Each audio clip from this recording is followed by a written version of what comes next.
5:08, time for your morning headlines. Police arrest a man who they say was planning a mass shooting at Atlanta's Hartsfield-Jackson International Airport. A family member alerted police to his threats made during a social media live stream. Officers were standing by at the airport and arrested Billy Joe Cagle in the domestic flights terminal. A search of his truck turned up a rifle and 27 rounds of ammunition. Investigators described Cagle as mentally challenged. He's facing several charges, including making terroristic threats and being a felon in possession of a firearm. Amazon Web Services is back operational after a massive outage yesterday rippled across thousands of internet sites around the world.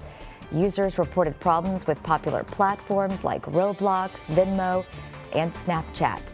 Multiple airlines and Amtrak said the outage caused some minor delays and brief technical issues on their ends as well.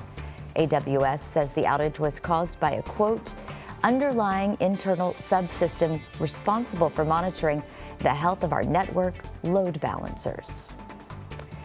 In Uvalde, Legacy Elementary is now open. It replaces Robb Elementary School, the site of the deadly shooting in 2022. A gunman killed 19 students and 2 teachers in the attack, in which local law enforcement has been condemned for systemic failures and poor decision making.